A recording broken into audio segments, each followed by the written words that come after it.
Antoine Hubert ne quittait ses lunettes que pour enfiler son casque.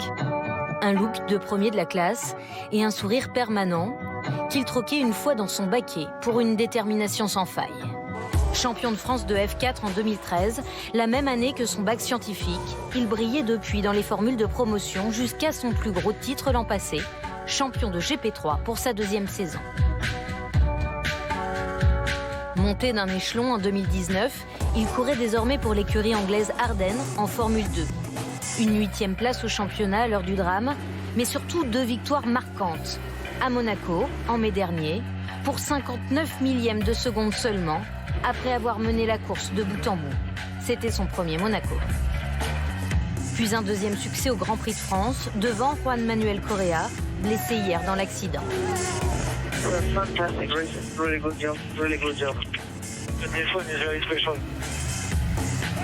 Une victoire à domicile, si magique pour le pilote tricolore.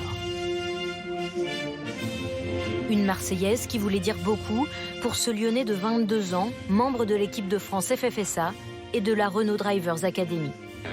C'est d'ailleurs à bord d'une F1 aux Losanges qu'il se plaisait à promouvoir son prochain Grand Prix national.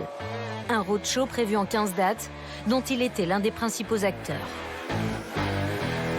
Toujours à l'écoute, curieux, il aimait partager sa passion, confier ses peurs autant que raconter ses exploits, chaque fois avec une analyse pertinente et une impressionnante maturité.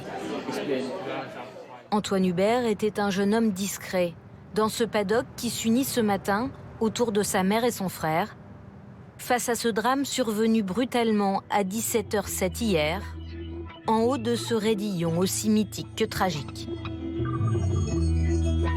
Les risques de la course et d'un métier que les pilotes connaissent, aiment, craignent et acceptent à la fois. Un jeu dangereux qui parfois se perd, toujours trop tôt.